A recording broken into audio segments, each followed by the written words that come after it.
Mercredi 4 février. Mesdames et messieurs, bonjour et bienvenue. Suite à l'annonce du président de la République de délocaliser la célébration de la fête nationale du 4 avril à Thiès, le maire de la ville en conférence de presse a qualifié cet événement de moment historique de réconciliation entre Thiès et la République. Il a également lancé un appel à une forte mobilisation populaire afin de faire de cette célébration un succès exemplaire. Dr Babacar Diop, maire de Thiès, est au micro de Adama Baymagnan. Sous Léopold Sédar Senghor, Thiès avait déjà accueilli la fête nationale en 1979, tout en lui rappelant dans la lettre au président de la République qu'en 2004, Thiès devait accueillir cette fête. C'est à cause des problèmes politiques et querelles politiques, de la politicaillerie simplement, qu'on a privé Thiès. Ça a marqué toute une génération. Ce qui s'est passé en 2004 a marqué psychologiquement, socialement, culturellement la ville de Thiès. Et voilà quelqu'un qui prend la responsabilité sur lui-même. Lui disons merci, Monsieur le Président. Nous témoignons toute notre reconnaissance. Et nous disons que Thiès est déjà prête. Nous disons que Thiès sera prête. Thiès est déjà prête. Dans tous les cas, dans tous les domaines, dans la discipline, dans l'organisation, avec beaucoup d'engagement, de mobilisation citoyenne pour accueillir cette fête, pour accueillir le Sénégal, pour accueillir le président de la République. Je travaille déjà avec mes équipes véritablement pour que Thiès soit évidemment en fête. Et nous avons beaucoup de chantiers, évidemment, sur l'agenda. Nous ferons des propositions au président de la République et je suis d'accord avec vous. J'ai quelques idées en tête.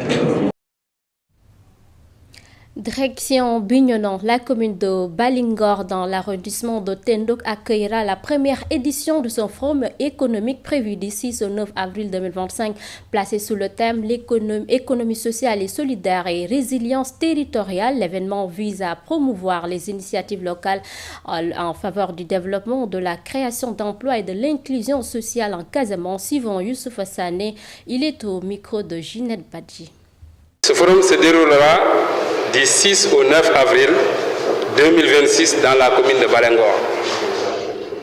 Le forum est né d'une conviction forte, c'est-à-dire le développement économique et social de nos terroirs doit être pensé à partir des réalités locales portées par les acteurs locaux et soutenues par des partenaires stratégiques solides.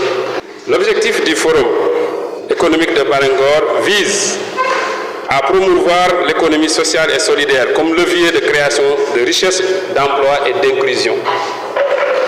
Mettre en œuvre les potentiels économiques de la commune de Balingor et de la Casamance.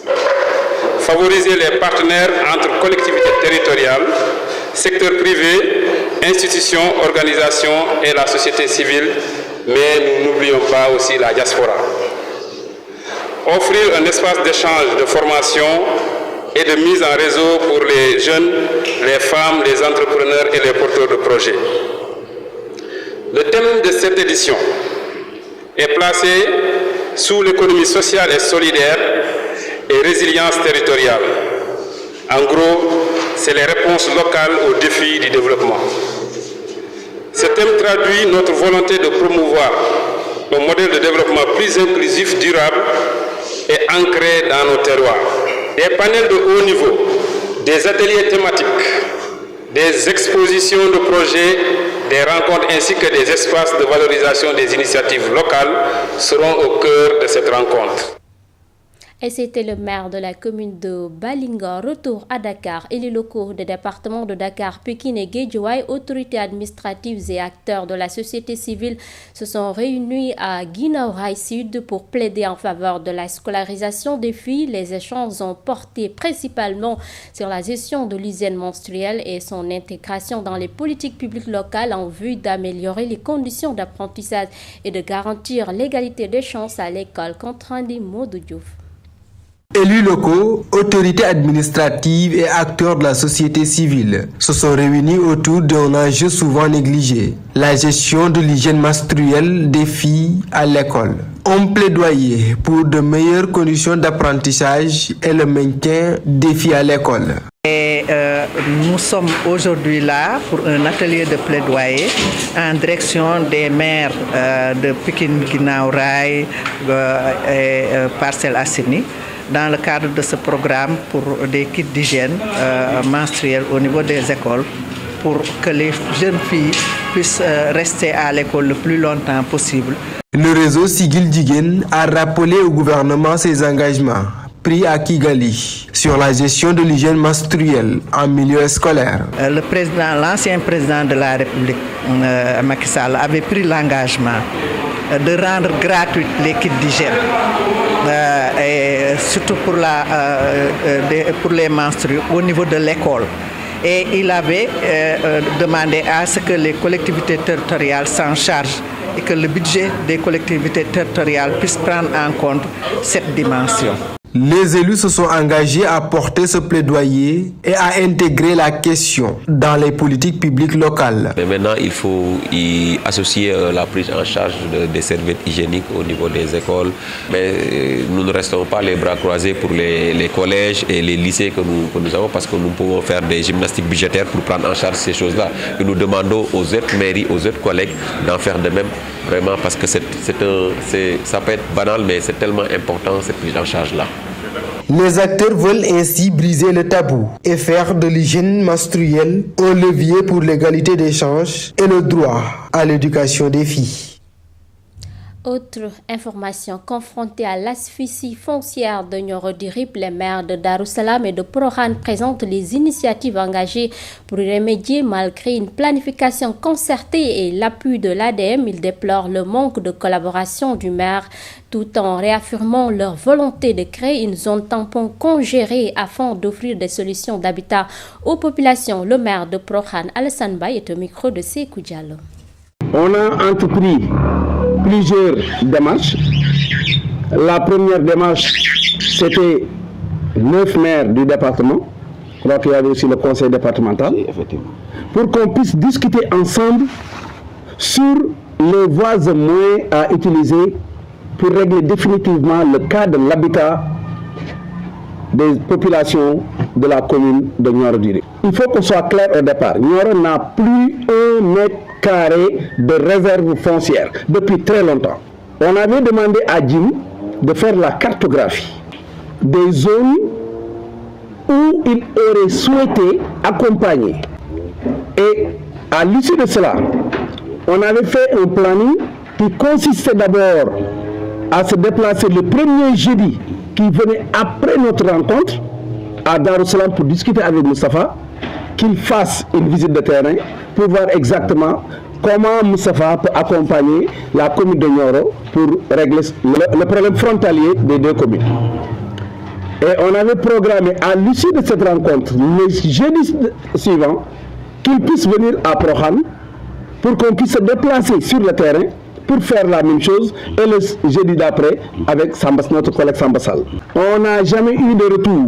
J'avais déjà sollicité le conseil municipal de Prohan depuis le mois d'octobre de me donner l'autorisation de délibérer une zone tampon entre la commune de Prohan et la commune de Nioro qui sera co-gérée par les 2 collectivités territoriales pour l'intérêt exclusif de la commune de Nioro.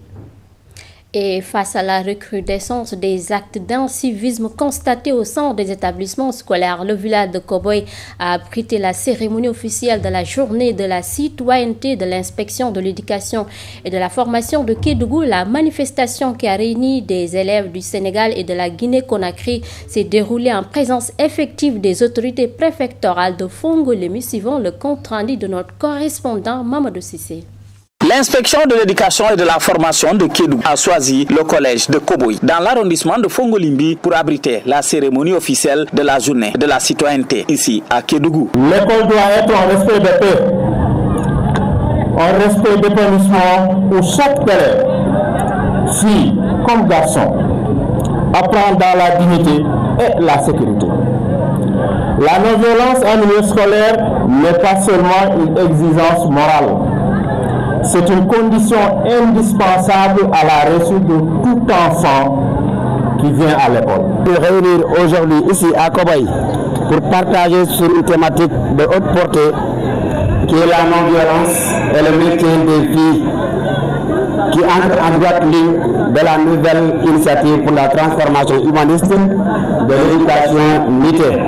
Les différents thèmes largement développés par les différentes prestations théâtrales d'ICM de Koboy et de Kounsi étaient d'une grande importance. La présence des différentes autorités académiques de l'IEF de Kédougou et du sous-préfet de Fongolimbi a rendu la journée utile et agréable. De vous remercier pour cette belle journée que nous célébrons ensemble. Nous avons vécu beaucoup de péripéties ici à Koboy. Des péripéties que j'appelais à un moment donné que de ciel, que de lumière.